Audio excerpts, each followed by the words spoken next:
문제로 다가가는 개념 수능 특강 사회문화를 맡은 박봄입니다. 오늘은 15번째 시간입니다. 인간과 사회구조 문제풀이 할 거고요. 오프닝 하기 전에 이거 문제 안 풀어온 학생들은 그냥 멈춤하십시오. 지금 나오고 있는 노래는 김보나 학생이 추천해준 돌멩이의 꿈이라는 노래입니다. 저는 처음 알았어요. 돌멩이의 꿈. 네, 돌멩이의 꿈 하면 얼마나 정말 진짜 우리의 꿈과 비교해서 보면 정말 말할 수 없이 작고 하찮고 소소하고 그런 꿈일까요? 오늘 하고 싶은 얘기가 우리 지지난 시간에 제가 소개했던 영화였을 거예요. 그 영화의 시리즈를 이제 얘기하면서 이 꿈 얘기를 좀 할까 하는데요. 제가 지지난 시간에 비포 선라이즈의 이 장면을 보여드렸었죠. 무려 20년 전 1995년에 나왔던 비포 선라이즈의 이 두 남자 여자 주인공이 이렇게 이제 이 두 사람이요 그대로 9년 뒤면 얼마 2004년이죠. 2004년에 비포 선셋이라는 영화를 찍었습니다. 그대로 세월의 흐름이 약간 느껴지는 것 같아요. 그래서 비엔나에서 하루 동안 데이트했던 이 두 사람이 다시 이제 만난 거죠. 그래서 파리에서였나 이렇게 만나서 이제 우연히 만나서 이제 이런 우연이는 아니라 찾아갔어요, 여자가. 그래서 이제 그런 내용들이 그려졌고 다시 9년 뒤에 2013년입니다. 엄청 늙었죠. 에다노크가 엄청 늙었습니다. 그래서 다시 9년 뒤에 정말 이 두 배우를 그대로 해서 이제 이 18년이 지난 이 2013년 영화에서는 둘이 결혼했어요. 그래서 쌍둥이 아이도 있고 그런 모습이 그려집니다. 제가 이 영화를 이 비포 선라이즈를 볼 때 이 풋풋한 두 남녀 주인공의 이 하루를 같이 지내면서 비엔나에서 하루를 같이 지내면서 나오는 대화들, 그 대화들은 막 사랑에 대한 거, 추억에 대한 거, 막 이런 꿈에 대한 거, 이런 대화들을 막 나눕니다. 그러면서 고작 하루 있는 거예요. 왜 헤어지는 거야? 왜 하루밖에 안 있는 거야? 막 이러면서 봤었거든요. 둘이 사랑했으면 좋겠다, 둘이 만났으면 좋겠다, 막 이런 생각으로 봤었는데 18년 뒤에 그려진 이 둘이 부부로 나온 딱 그 영화를 보면요. 그토록 둘이 만나서 사랑하고 결혼했으면 좋겠다라고 생각했었는데 둘이 결혼한 모습이 나오니까 하나도 아닌 거예요. 그렇게 풋풋한 모습은 다 사라지고 일상만 남은 거죠. 둘이 말다툼을 하는 모습도 그려지고요. 둘의 대화는 사랑과 꿈과 추억 이런 대화가 아닙니다. 일상의 대화들이 쭉 이렇게 그려지고 있습니다.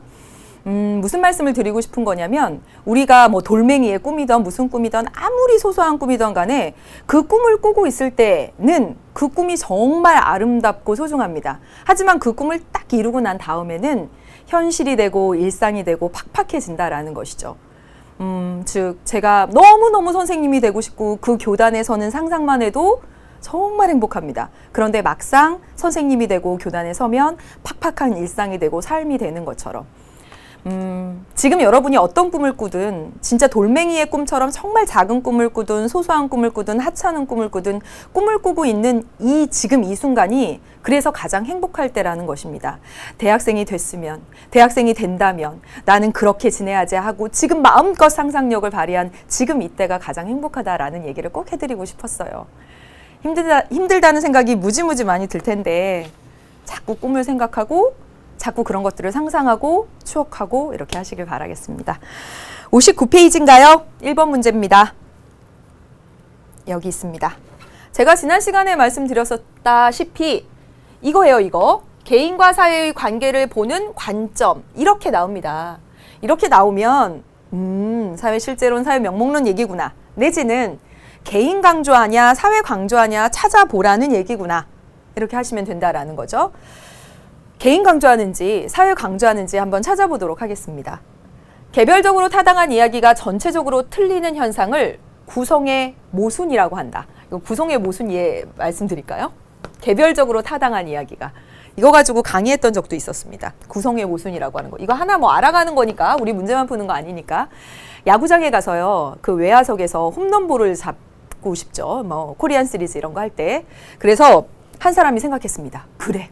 홈런볼이 내 자리로 날아올 수도 있으니까 잠자리채를 준비해 가는 거죠. 그래서 잠자리채를 딱 가져갑니다. 홈런볼이 날아온 순간 잠자리채를 확 낚아채면 홈런볼을 맺게 되는 거잖아요. 개별적으로 정말 타당한 이야기입니다. 그런데 그 생각을 나만 하는 게 아니죠. 외야석에 온 모두가 그 생각을 해서 모두가 다 잠자리채를 들고 옵니다. 그래서 이 개별적으로 한 사람이 잠자리채를 들고 가는 것은 매우 타당한 이야기지만 전체적으로 모두가 잠자리채를 들고 가면 누구에게도 유리한 상황이 아닌 거죠. 이게 바로 구성의 모순입니다. 개별적으로 하나하나는 타당한 것처럼 보이지만 모두 합쳐놓으면 그렇지 않은 것. 이게 구성의 모순인데요. 즉 무슨 말이냐면 한 개인의 입장에서 보면 옳지만 전체의 입장에서 보면 옳지 않다. 여기까지 와도 개인인지 사회인지 강조하는 것이 좀 불분명해 보입니까? 더 가보겠습니다. 이처럼 개인과 사회도 마찬가지다. 각 개인이 합리적으로 행동한다고 하더라도 사회 전체가 합리적으로 운영되는 것은 아니며 오히려 사회가 합리적일 때 개인도 합리적이 된다라고 얘기했습니다. 개인 개별들이 타당하고 합리적으로 행동하더라도 전체적으로 합리적인 건 아니다. 따라서 그 사회라고 하는 거, 전체라고 하는 건 그 이상이 있다라는 얘기를 하고 싶은 겁니다. 따라서 여기서 강조하는 건 사회가 되는 거죠. 사회 강조하는 사회 실제론입니다. 사회 강조하는 사회 실제론에 해당되는 거 부합하는 진술 찾아보겠습니다. 사회는 개인의 단순한 합일 뿐이다. 이건 사회 명목론이죠. 대표적인 기본 진술입니다. 두 번째, 사회 강조하네요. 외재성, 외부 바깥에 존재하면서 영향력 끼쳐. 바로 이 얘기가 되겠고 2번이 정답입니다. 사회 강조하는 입장에서는 자율성, 의지 보다 사회 구조를 더 강조하죠. 반대로 진술했으므로 틀렸습니다. 여기를 좀 별표에서 알아두도록 할까요? 좀 어려운 말로 이런 것들이 느껴지는데요. 이 말은 갑자기 수능 특강에서 튀어나온 말이 아니라 우리 기출선지에서 앞으로 종종 보게 될 겁니다. 사회현상은 결국 개인의 심리 현상으로 환원된다라고 얘기했습니다. 이게 무슨 말이냐면요. 사회 명목론. 사회 명목론은 어떻게 생각하냐면 사회는 개인의 합이다. 이렇게 생각하죠. 개인의 합이다. 이렇게 생각합니다. 개인의 합일 뿐이야. 이렇게 생각해요. 그래서 만약에 이건 거죠. 사회가 2라면 개인 1 더하기 2를 합쳐서 2가 된 것일 뿐이야. 이렇게 생각하는 게 사회 명목론의 입장입니다. 사회 실제로는 어떻게 생각하냐면 개인 1 더하기 2를 합친 2 이상의 무엇이 있어. 그것을 그렇게 본다면 그것은 사회 실제론이 되는 거고요. 사회 명목론은 1 더하기 1, 개인을 합친 것 그냥 2가 사회야. 이렇게 보는 겁니다. 그러면 이 진술을 다시 보겠습니다. 사회라고 하는 것은 2거든, 2야. 이것은 결국 개인으로 돌아갈 수 있어. 1 더하기 1일 뿐이야. 바로 이 얘기를 하고 있는 겁니다. 사회는 단순히 1 더하기 1을 한 개인의 합일 뿐이기 때문에 사회 현상은 개인의 합 이것들로 돌아갈 수 있다라고 보는 입장. 따라서 이것은 개인을 강조하는 사회 명목론에 해당되는 진술입니다. 따라서 반대로 진술하면 사회 현상은 개인의 심리 현상으로 환원될 수 없다고 본다라고 하면 사회 실제론이 되는 거죠. 어렵고 중요한 얘기 했습니다. 개인은 사회에 대해서 독립적이고 개별적이다. 개인 강조하고 있으니까 사회 명목론이 되고 위에 맞지 않죠? 정답은 2번 이렇게 고르시면 되겠습니다. 다음 문제예요. 밑줄 친 A 약설의 입장에서 개인과 사회의 관계라고 또 주어졌으니까 사회 실제론인지 사회 명목론인지 찾는 그런 문제입니다. 국가 혹은 정치적 단위 사회의 기원을 계약에 두는 국가 사회 계약설이네요. 그렇죠? 사회 계약설과 짝꿍인 사회는 개인들이 필요해서 계약을 통해 만들어서 라고 하는 개인이 필요해서 사회는 만든 수단일 뿐이야. 개인을 강조하고 있는 그런 입장임을 알 수가 있습니다. 여기까지만 읽어봐도 그럼 개인 강조하는 거 찾아보도록 하겠습니다. 사회 전체의 이익이 개인의 이익보다 우선한다. 이건 사회 강조하는 거죠? 그러니까 틀렸네요. 두 번째, 사회라고 하는 것은 개인의 상호작용을 통해서 만든 거야. 개인의 초점이 가 있습니다. 구성원들의 개인들이 자발성이 사회 구성을 위한 합의의 기초가 된다. 개인들이 자발적으로 사회를 구성하는 데 있어서 합의를 통해서 개인들이 구성한다. 개인을 강조하고 있기 때문에 역시 맞는 얘기가 됩니다. 사회현상 분석할 때는 사회 구조, 제도 봐야 된다. 개인 중시하는 입장이니까 개인의 의식 측면을 더 강조하겠죠. 그러니까 반대로 했으므로 틀렸고 정답은 니은, 디귿 해서 3번 이렇게 고르시면 되겠습니다. 가 나를 통해서 설명하고자 하는 사회 구조의 속성입니다.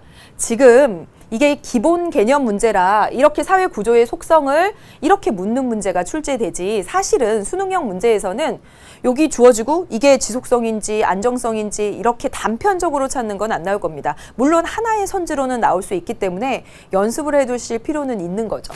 우리 사회 구조의 속성, 사회 구조의 특징 배운 것들 기억 떠올려 볼까요? 뭐 있죠? 사회 구조는 지속된다. 사회 구조는 강제성을 가지고 있다. 사회 구조는 안정성을 가지고 오고요. 사회 구조는 변동 가능성을 가지고 온다. 이런 얘기 했습니다.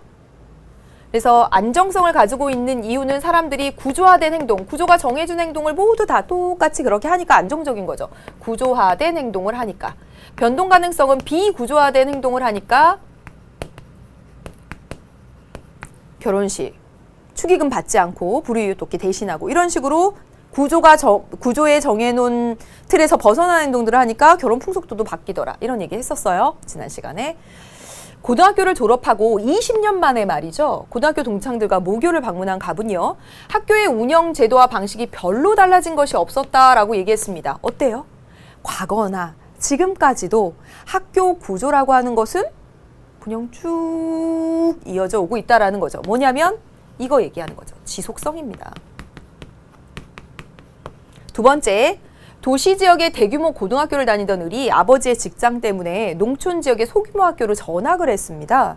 그런데 수업이나 평가 방식이 별로 다르지 않다라고 했어요. 도시 지역의 방식이나 여기 방식이나 농촌 지역의 방식이나 별로 다르지 않아요. 왜요?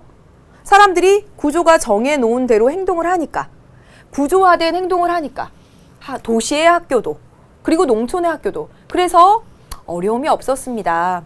다 똑같이 하니까 안정적이라는 거죠. 여기요, 별로 다르지 않고, 여기서 별로 다르지 않은 건 시기가 지나도 달라지지 않은 거고요. 여기서는 농촌과 도시가 다르지 않은 겁니다. 이해되시죠? 그래서 정답은 4번인가요? 예. 4번 문제 보겠습니다. 다음 대화의 갑병에 대한 설명으로 옳은 것은 범죄자가 왜 다시 범죄 저지를까요? 즉 일탈의 원인을 물었더니 갑이 출소 후에 일자리를 구하고자 합니다. 하지만 그들의 지식이나 기술에 맞는 일자리를 구할 수가 없어서 결국 다시 절도를 하게 되죠. 뭐가 읽힙니까? 조금 어렵습니까? 얘 놔두고 을병부터 해볼까요? 교도소에서 같이 지내던 죄수들에게 범죄 기술을 배웠습니다. 그들과 어울리다 보니 범죄 행위에 대한 부정적인 인식도 약해졌어요. 이거 어떻게 표현했냐면 그 일탈을 정당화한다라고 그런 표현을 씁니다. 별로 나쁜 일도 아닌데 뭐 친구들한테 배워서. 그래서 을은 뭐냐면 여러분 잘 보셨다시피 차별적 교제 이론입니다. 이거 찾아내는 건 어렵지 않죠? 병, 출소 후에 주위로부터 전과자가 별 수 있겠어? 라고 하는 따가운 시선, 사회적 차별, 그래서 범죄자가 되었답니다. 따가운 시선, 사회적 차별, 이게 무엇이냐면 낙인이 되는 거죠. 낙인. 여긴 됐네요. 그럼 다시 갑으로 가서 볼게요. 갑 이게 찾는 것이 좀 어렵죠? 해볼게요.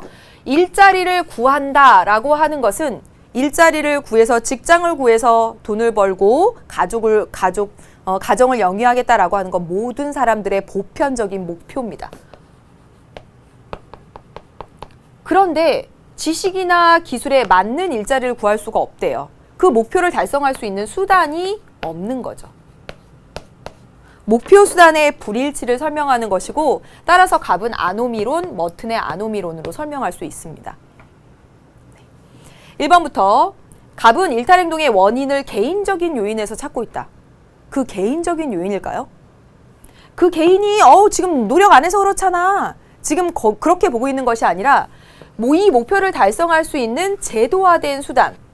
그래서 범죄를 저지른 사람들에게도 어떤 사회 제도적으로 그런 기술, 기능 교육을 할 수 있는 어떤 시스템, 제도, 이런 것들의 미비, 부족, 이런 것들을 더 강조할 것입니다. 따라서 개인적인 요인이다. 걔가 게을러서, 걔가 나태해서, 걔가 능력이 없으니까 지금 그런 얘기하고 있는 거 아니잖아요. 따라서 이거 틀렸고요. 두 번째, 을은 일탈행동이 소속 집단의 결속력을 높인다.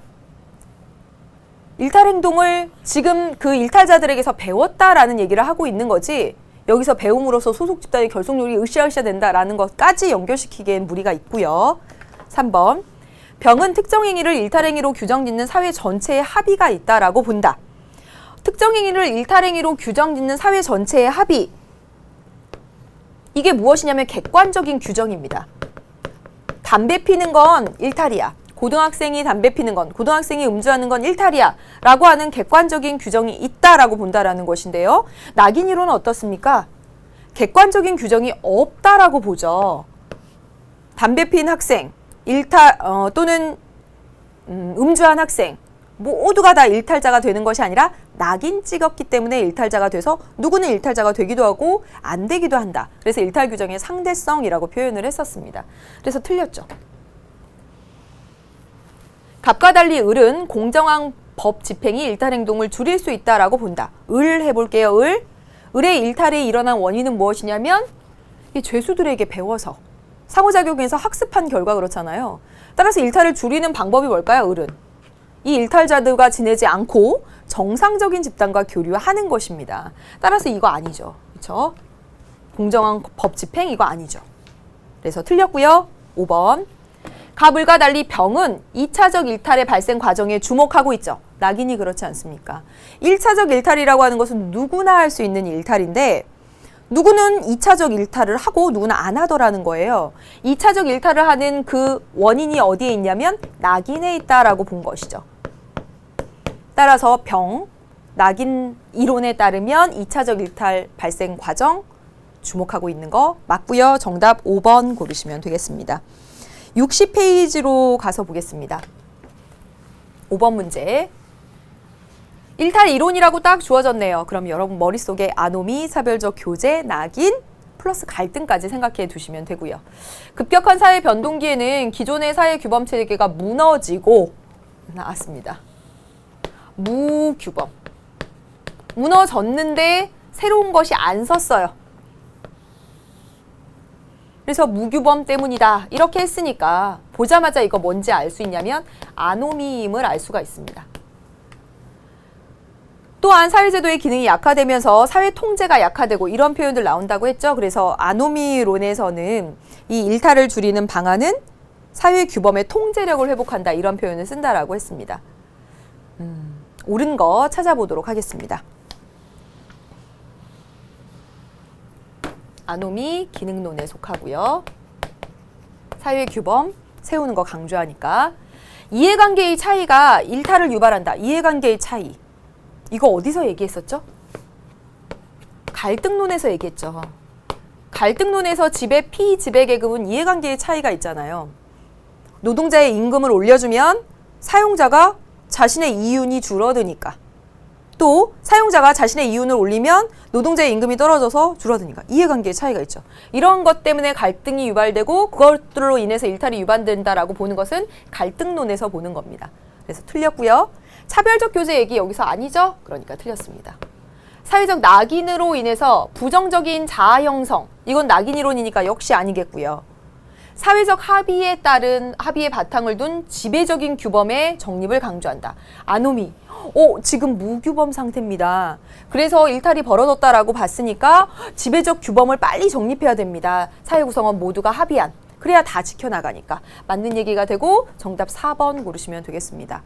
5번에 특정 집단이 자신의 가치를 강제하는 과정에서 특정 집단이, 지배층이 그들의 가치를 강제하는 과정에서 그들의 가치에 벗어난 것을 일탈이라고 규정해 라고 보는 거 이거 갈등론입니다. 따라서 정답 4번 고르시면 되겠네요. 6번 문제로 가겠습니다.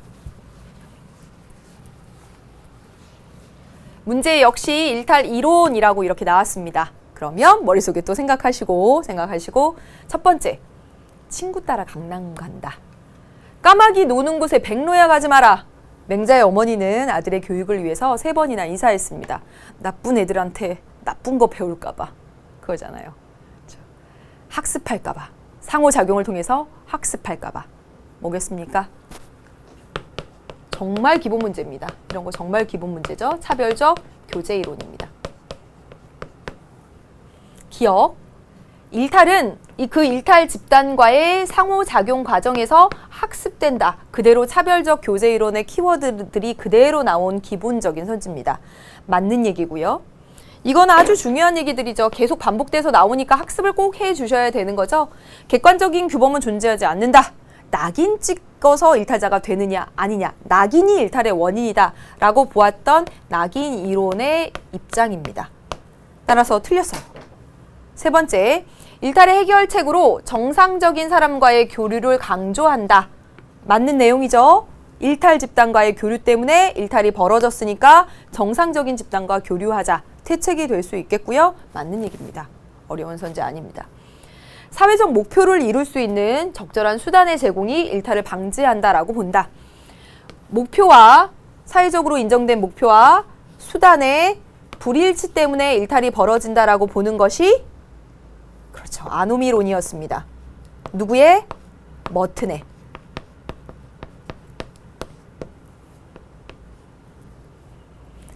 그래서 이 머튼의 아노미론의 대책은 목표를 이룰 수 있는 수단을 제공하면 일탈이 줄어들 것이다. 이렇게 본다라는 거죠. 당연한 얘기가 되겠고 정답은 기억, 디귿 해서 2번 이렇게 고르시면 되겠습니다. 다음 문제 가겠습니다. 7번 문제예요. 일탈 행위를 설명하는 다음 글의 입장에 부합하는 진술로 가장 적절한 것은 했습니다. 역시나 일탈 행위네요. 아이들이 주위로부터 멍청한 아이라고 계속 불리면 그러한 주위의 기대대로 행동할 수밖에 없다라고 했습니다. 그러한 주위의 기대대로 계속 행동할 수밖에 없다. 이 얘기 뭐냐면 그러한 멍청한 아이라고 불리는 낙인, 부정적 반응에 맞추어서 그 부정적인 자아 정체감을 형성해요.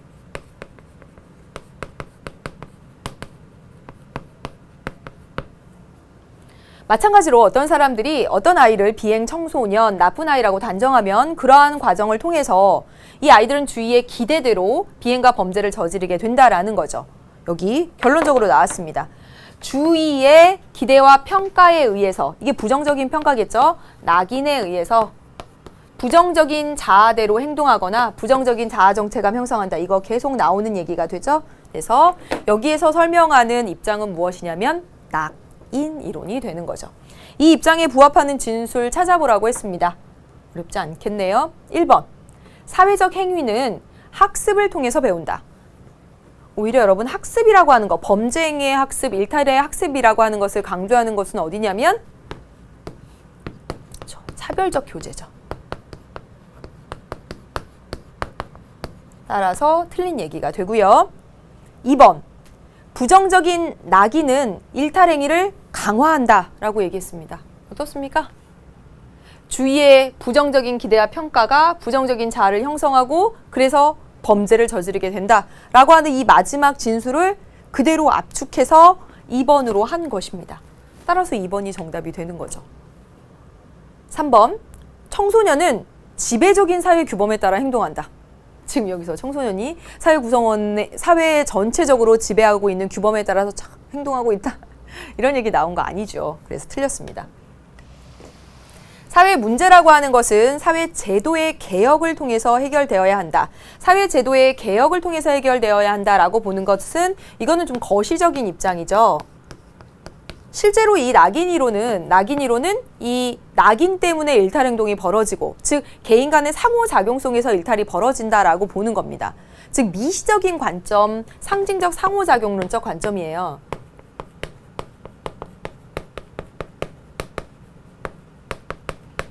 따라서 이 상징적 상호작용론적으로 보는 이 낙인 이론을 설명하는 데 있어서 사회 제도의 개혁을 강조한다 라고 보는 것은 연결이 전혀 안 된다라는 것이죠. 그래서 이것도 틀렸습니다. 지배적인 가치관의 부재가 청소년 범죄의 1차적인 원인이 된다. 이것도 하나 표시해 둡시다. 이거 본 적이 없는데요. 이거 뭘까요? 지배적인 가치관이라고 하는 것이 무엇일까요? 한 사회의 지배적인 가치관. 이게 규범이에요, 규범. 규범입니다. 이게 규범입니다. 사회의 규범이 없어져서 일탈이 벌어져 이렇게 보는 거예요. 이 진술은. 지배적인 가치관이라고 하는 것을 규범이다라고 찾아내실 수 있어야 된다라는 거죠. 지배적인 가치관, 규범의 부재, 무규범, 때문에 일탈이 벌어져? 라고 보는 것이기 때문에 이거 뭐가 되냐면 아놈이 되는 거죠. 아놈이. 그래서 위와 해당 사항이 없죠. 정답은 2번 고르시면 되겠네요. 다음 문제 가겠습니다. 기본 문제 마지막 문제입니다. 다음 글을 통해서 추론할 수 있는 내용만을 보기에 써 있는 대로 고르는 것은 살인, 강도, 폭력, 절도 등 다른 사람에게 위협적이거나 반사회적인 행위는 이런 행위는 어느 사회에서나 범죄 행위가 됩니다. 그래서 처벌의 대상이 되죠. 반면 간통, 시위, 파업, 뇌물을 주는 것은 어떤 사회에서는 반사회적인 범죄 행위가 되기도 하지만 다른 사회에서는 문제가 되지 않기도 하고요. 또 강력한 범죄로 취급되기도 하고 뇌물 같은 게 또 사소한 범죄, 뭐 주고받을 수 있지 인간사회 뭐 이렇게 할 수도 있다라는 거예요. 여기 보십시오. 어느 사회에서나 범죄가 된다라는 얘기랑 이 밑에 진술은 어디에서는 범죄가 되기도 하고 아니기도 하다라는 얘기입니다. 두 가지로 나누어져 있다라는 것을 알 수가 있죠. 바로 그게 포인트입니다. 여기서 찾아보겠습니다. 기억, 일탈에 대한 규정은 상대적일 수 있다. 맞습니까? 여기 아래 부분에 나타난 거잖아요. 시위가 어떤 사회에서는 반사회적이지만 어떤 사회에서는 문제가 되지 않을 수 있고요. 간통이 문제지만 문제가 아닐 수도 있고요. 바로 이 얘기 해주고 있는 거죠. 그걸 뭐라고 표현했어요? 상대성이라고 표현을 한 겁니다. 그러니까 맞는 얘기입니다. 두 번째, 일탈의 기준은 지배 집단의 가치를 반영한다. 지우고 하는 게 낫겠죠? 여러분 이런 거 헷갈리시면 안 돼요. 뭐가 포인트가 있냐면 7번에 가서 보겠습니다. 지배적 가치관에 부재할 때 여기 지배가 들어갔죠? 그리고 여기 8번에 지배 집단의 가치 이런 표현이 있죠? 그렇죠? 똑같이 지배 가치, 지배적 가치, 지배 집단의 가치라고 나왔는데 하나는 기능론적이고 하나는 갈등론적인 거예요. 이런 것들은 글을 읽으면서 뉘앙스를 잘 느껴가야 되는 겁니다. 7번에서는 지배적인 가치관이라고 할 때 이 지배는 뭔가 억압하는 그런 지배의 뉘앙스가 아닙니다. 우리 사회를 모두 아우르고 있는, 우리 사회에 모두 통용되는, 지배되는 그런 가치관. 그래서 이게 규범인 거죠. 그런데 여기서 할 때는요. 일탈의 기준을 지배 집단이 위아래 상하관계 속에서 지배 집단이 그들이 정하고 있는 가치로 하고 있어. 이렇게 보는 뉘앙스입니다. 글의 느낌 이런 것이. 그러면 이건 뭡니까? 일탈의 기준을 지배 집단이 그들에게 유리한 그들의 가치로 만들어서 그들의 가치를 기준으로 만들어서 거기에 어긋났을 때를 일탈이라고 해. 바로 그 얘기입니다. 따라서 여기서는 갈등론으로 읽으셔야 되는 거죠. 디귿. 여기 상대성은 지금 앞에 진술에서 여기 반면부터 뒤쪽에서 나타난 것이 상대성이 나타났고 그리고 모든 사회가 추구하는 보편적인 가치가 존재한다라는 것은 전반부에 나타난 거죠. 살인하면 안 된다, 폭력하면 안 된다, 훔치면 안 된다라고 하는 건 모든 사회에서 범죄 행위가 된다라는 것은 보편적인 가치가 존재한다라는 것을 드러내주는 겁니다. 따라서 기억 디귿이 맞죠. 리을, 일탈의 주 요인이 사회 제도에 있는 것이 아니라 개인에게 있다라는 얘기는 여기 나오지를 않았어요. 이거 아니죠. 정답은 기억 디귿에서 2번 이렇게 고르시면 되겠네요. 이제 실전 문제로 가겠습니다. 개인과 사회의 관계를 바라보는 관점 이렇게 나왔습니다. 딱 아셔야 돼요. 그냥 문제 보는 순간 이렇게 나오면 개인 강조냐 사회 강조냐 찾으셔서 인간은 사회적 동물이다. 사회를 떠나서 살 수 없다고 한다. 그러면 사회는 무엇일까? 사회는 단지 많은 인간들이 어우러져 있는 공동체 집단 조직을 말하는 것인가?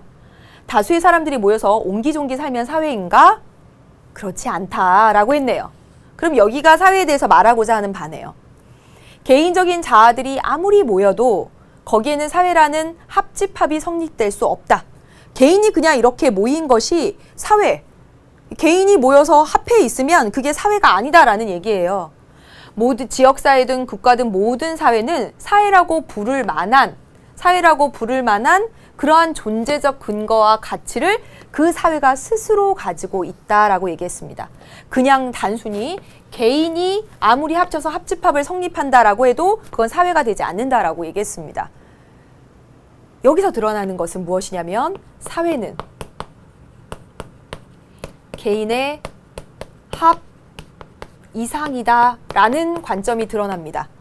이건 무엇이냐면 사회를 강조하는 입장이죠. 사회를 강조하는 입장, 사회 실제론입니다. 문제 풀어봐 볼게요. 도덕적인 개인이 모인 사회라도 비도덕적일 수 있다. 이거 뭘까요? 사회가 개인의 합일 뿐이다 라고 보는 입장에서 개인은 합친 거 그냥 사회야 이렇게 보는 입장에서 본다면 도덕적인 개인들이 모이면 사회는 도덕적일 수밖에 없어. 그런데 도덕적인 개인이 모여도 사회가 비도덕적이 될 수 있어. 그 이상의 무엇인가 스스로 가지고 있는 성질이 사회에 있다라는 얘기입니다. 따라서 사회를 강조하는 입장이 되는 것이고요. 이런 식의 진술도 기억해 놓으셔야 됩니다. 두 번째, 사회 문제의 근본적인 원인과 그에 대한 책임은 개인에게 있다. 이거 사회 강조하는데요? 아니죠. 세 번째, 개인이 모여서 전체를 구성해도 결국 개인은 자기 자신에게만 복종한다. 사회 구조가 아닌 자기 자신의 자율성, 능동성에 따라서 행동한다라는 얘기가 되는 겁니다. 근데 아니죠. 리을. 사회는 수많은 개인 행위의 단순한 집합이 아니라 그 자체가 스스로 가지고 있는 하나의 실체다라고 얘기하고 있어요. 맞는 얘기입니다. 표현만 막 다르게 막 그럴듯하게 바꿨지 사실 그 읽으면서 그 초점이 개인에게 있는지 개별의 요소에 있는지 전체에 있는지만 그것만 파악하시면 되는 거죠. 정답 2번 고르시면 되고요. 2번 문제입니다. 다음은 사회 구조의 특징을 설명하기 위해 이렇게 나왔습니다. 사회 구조의 특징 한 번만 다시 적어보겠습니다. 지속하고요. 또요. 강제성을 가지고 있고요. 안정적이고요. 그리고 그러면서 동시에 변동 가능합니다. 오랫동안 우리나라에서 차량은 우측 통행, 사람들은 좌측 통행이 원칙이었죠. 예, 학교에도 그랬습니다. 따라서 사람들은 아무런 의문 없이 그 지하철역으로 이렇게 내려갈 때 올라갈 때 이럴 때 진짜 이 좌측 통행 우측 통행 많이 느낍니다. 그거에 따라서 하잖아요. 좌측 통행을 합니다. 그런데 횡단보도에서는 우측 통행을 할 경우 우린 일반적으로 이렇게 좌측 통행을 아무런 의문 없이 해왔어요. 이렇게 하라고 하니까. 그게 구조예요. 그렇게 사람들의 상호작용이 틀로 이렇게 굳어진 거죠. 그렇게 정해놨으니까 아무런 의문 없이 그냥 하는 거죠. 이렇게 구조적 행동을. 그런데 횡단보도에서는 우측 통행을 할 경우 보행자의 사고 횟수와 경중이 줄어들 수 있다라는 주장이 대두된 거예요. 우측으로 통행할 경우 더. 왜냐면 이렇게 차가 이쪽에서 오니까 그런가요? 그렇죠. 차가 이쪽에서 오는데 좌측 통행을 하면 이렇게 만나서 그런 건가? 뭐 아무튼 그래서 좌측 통행의 기본 원칙을 해치지 않으면서도 횡단보도에서만 우측 통행이 이제 시행이 된 거예요. 그러다 이게 참 헷갈리는 거잖아요. 일반 보도에서는 좌측 통행, 횡단보도에서는 우측 통행 이게 이제 헷갈리니까 2009년 법 개정을 통하여 여러분 이렇게 통행도 법 개정 통해서 한다라는 거 신기하지 않습니까? 이게 우리가 제도 구조 하에 있다라는 얘기예요.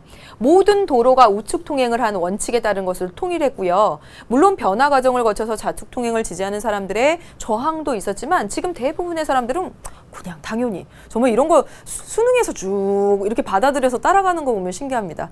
그 제일 신기한 것이 그거라잖아요. 쓰레기 봉투에 잘 눌러서 담아서 버리는 거.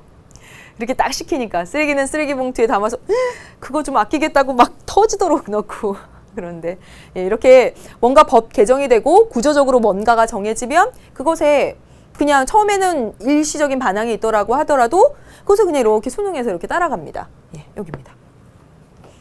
어떤 특징이 나오는지 찾을 수 있겠습니까? 해보겠습니다. 인간은 구조화된 틀 안에서 인간의 행동은 구조화된 틀 안에서 행해지죠.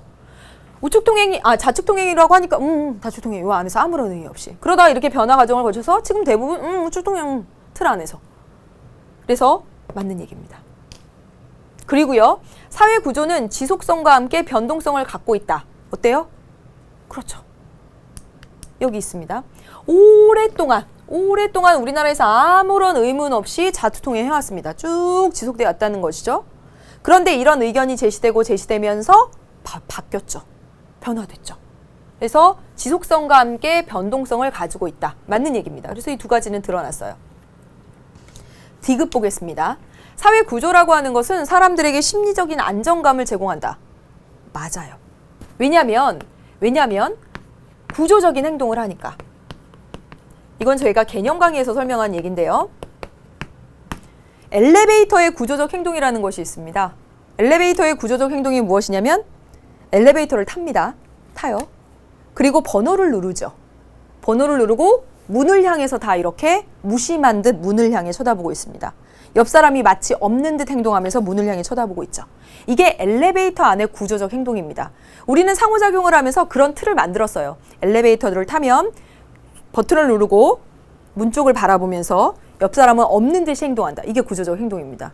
그런데 누군가 엘리베이터를 딱 타서 버튼도 누르지 않은 채 저쪽 벽을 보고 이렇게 딱 누워있대요. 이러고 있어요. 그러면 그 옆에 있는 저는 정말 심장이 오라들 거예요. 저 사람 뭐지? 무섭다 라는 생각이 정말 많이 들 겁니다. 왜 버튼을 누르지 않으며 내가 내리는 데서 같이 내린다는 것인가? 아니면 왜 벽을 보고 있는 거지? 이런 생각이 들 겁니다. 이해되셨습니까? 즉 무슨 말이냐면 사람들은 엘리베이터 안에서 어떻게 행동해야 되는지 그 틀이 정한 구조적인 행동을 하기 때문에 그렇게 이 구조적인 행동을 하기 때문에 심리적으로 안정적일 수 있습니다. 맞죠? 맞아요. 사회 구조는 사람들에게 안정감을 제공해요. 하지만 이 사례에서는 이게 나타났습니까? 구조적인 행동을 하기 때문에 안정감을 준다라는 얘기는 나타나지 않았죠.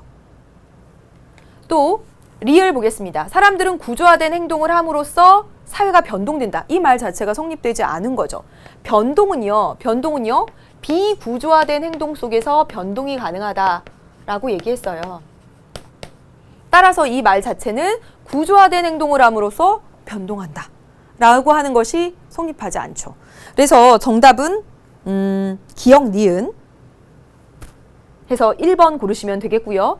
구조화된 행동을 함으로써 안정적이다 이렇게 표현하면 오히려 맞겠죠. 그렇죠? 있습니다. 3번 가겠습니다. 개인과 사회의 관계를 바라보는 관점이라고 또 이렇게 나왔습니다. 나왔어요. 그러면 사회 실제론인지 사회 명목론인지 찾는 그 문제겠구나. 되시죠? 가부터 사회는 각 구성원인 개인의 총집합과 동일한 것이 아니다. 벌써 첫 번째 줄에서 다 나왔네요. 사회는 개인의 총집합이 아니다라고 얘기했습니다. 그러면 사회는 총집합 이상이다 라는 얘기가 되니까 사회를 강조하는 그런 사회 실제론입니다. 구성원들은 출생과 사망, 이주의 과정을 통해 사회에 존재하다가 없어지기도 하지만 사회는 여전히 생명력을 가지고 있다. 이거 우리 어디서 봤죠? 지난 시간에 심화탐구 자료로 봤던 내용이죠. 두 번째, 사회는 탐욕적인 사람들에 의해서 자연 상태에서의 권리가 침해되는 것을 막기 위해 자연권을 가진 시민들이 계약을 맺어서 구성하였다. 잘 보십시오. 사회라고 하는 것은 자연권을 가진 시민들이 자연권이라고 하는 거 자유, 생명, 재산의 생명, 재산의 이런 건 안 쓰셔도 되는데 사실 우리가 사회문화니까 생명, 자유, 재산 이런 것들을 누릴 권리 이걸 자연권이라고 합니다. 이런 권리들을 원래부터 가진 시민들이 계약을 통해서 만들었다라고 얘기하고 있어요. 이게 무엇이냐면 사회계약설 내용이거든요. 포인트 찾아봅시다. 사회는 개인들이 계약을 통해서 만들어 준 것이에요. 이런 것들을 보호하기 위해서. 맞죠? 사회가 수단이고 똑똑한 개인들이 만들어낸 것이라는 거죠. 필요에 의해서. 사회 강조하는 것이 아니라 여기서는 개인의 자율성, 똑똑한 개인의 능동성 강조하고 있습니다. 사회 강조하는 가는 사회의 실제론, 개인 강조하는 나는 사회 명목론 이렇게 보시면 되겠습니다. 기억부터 가볼게요. 가는 사회 실제론적 관점에서 개인과 사회를 이해한다. 맞죠? 그대로 나왔고요. 니은, 나는 사회가 개인의 외부에 독립적으로 존재한다. 우리 이거 어떻게 표현했었냐면 사회는 개인의 외부에 존재해. 이거 실제로 외부에 존재하고 있어. 외재성이라는 말로 표현을 했었고요. 사회 구조의 외재성을 강조하는 것은 가가 되는 거죠. 사회는 개인의 삶에 바깥에서 영향을 미치고 있어 라고 보는 것이기 때문에 가가 아니라 나가 아니라 가는 이라고 해야지 맞습니다. 디귿. 가와 달리 나는 사회현상의 분석 단위로서 사회보다 개인을 강조하고 있다. 오, 그대로네요. 맞는 내용입니다. 가는 무정부주의, 나는 극단적 개인주의를 초래할 수 있다. 나는 개인 강조하니까 개인 너무 강조하다 보니까 극단적 개인주의 초래할 수 있겠고요. 가는요. 무정부주의? 여기 사회 전체를 강조하다 보니까 전체를 너무 강조해요. 전체주의를 초래할 수 있다라고 해야지 맞죠. 따라서 정답은 기억 디귿해서 2번 이렇게 고르시면 되겠습니다. 다음 문제요. 다음 글은 재범 방지를 위한 대책에 관한 것이고요. 일탈, 범죄를 다시 저지르지 않도록 하는 대책에 관한 것이고 이와 같은 관점에서 일탈을 보는 이론이라고 했네요. 이론 얘기가 나왔습니다. 이론이라고 나왔으니까 머릿속에 아노미, 차별적 교제이론, 낙인론, 플러스 갈등론 생각하셔야 되죠. 우리가 주목해야 할 점은 범죄자 가운데 절반이 범죄 경력이 있는 전과자라는 사실입니다. 이들이 또 저지른다는 거죠. 따라서 범죄율을 낮추기 위해서는 재범 방지가 무엇보다 중요한데요. 이를 위해서는 수감 중에 다시 범죄를 저지르는 것을 방지할 수 있는 교육을 좀 해야 된다.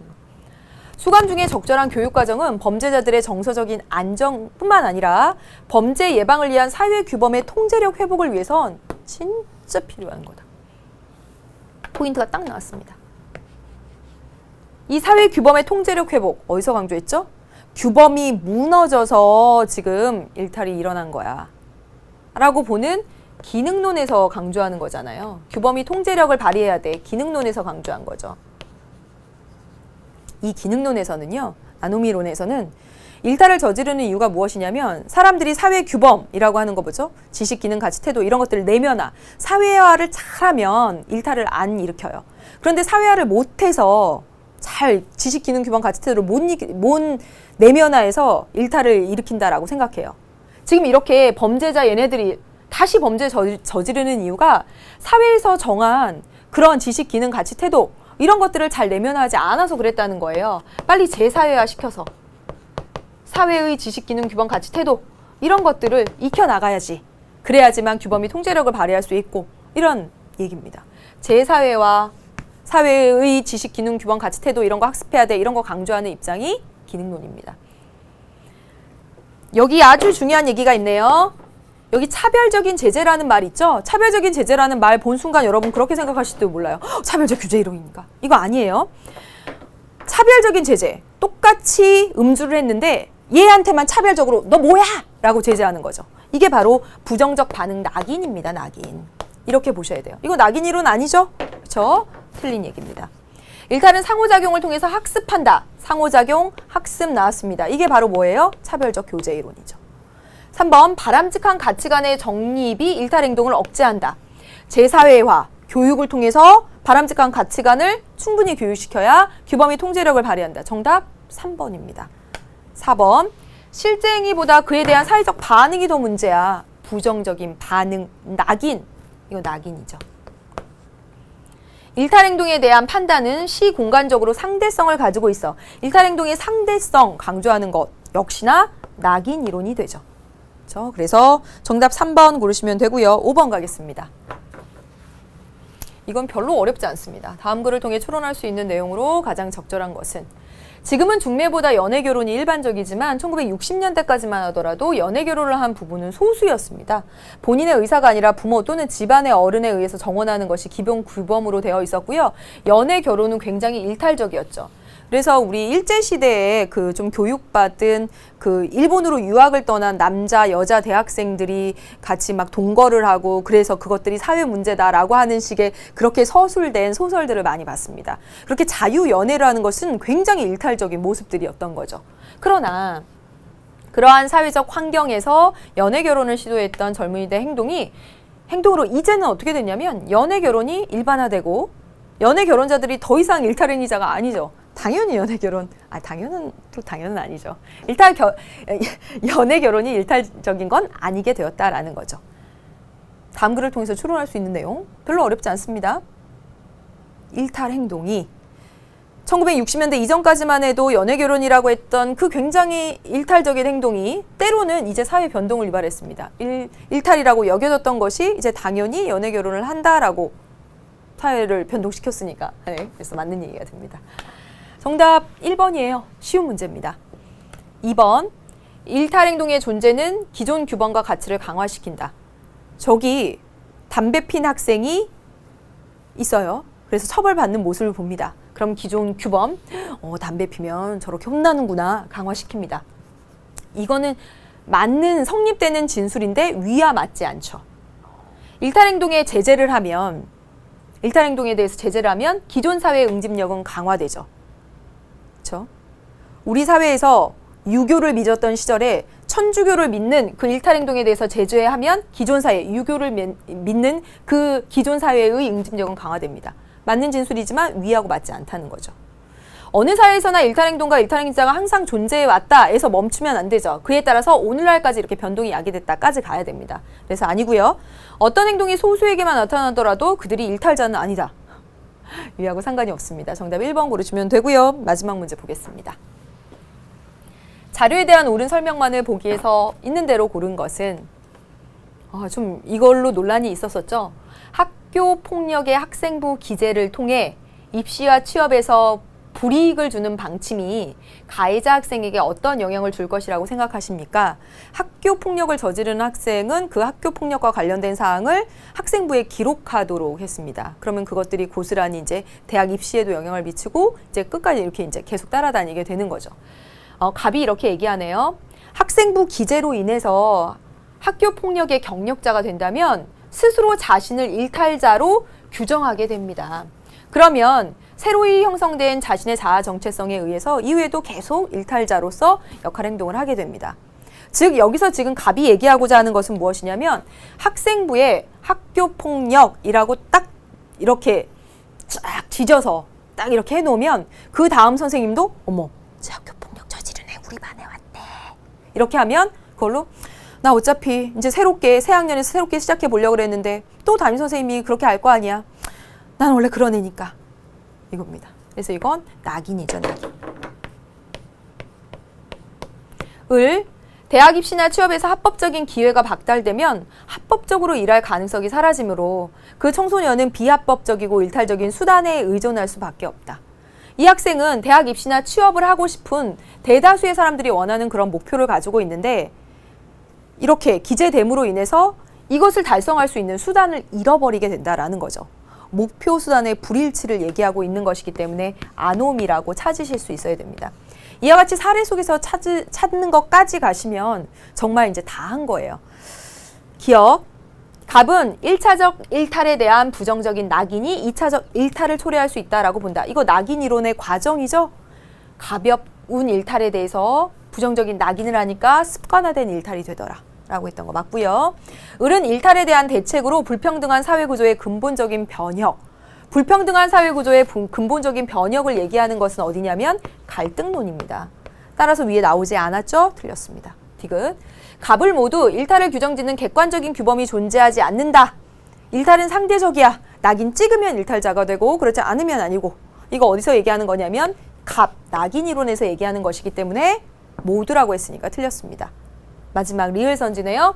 갑과 달리 을은 목표 수단의 불일치 아노미, 사회적 목표를 달성할 수 있는 적합한 수단 제공하는 거 강조하겠죠. 맞는 얘기입니다. 정답은 기억 리을에서 2번 이렇게 고르시면 되겠습니다. 여기까지 해서 문제 다 풀어봤습니다. 어떻습니까? 사례 속에서 일탈이론 어떤 거 적용됐는지 찾는 거 중요하고요. 꼭 강조드립니다.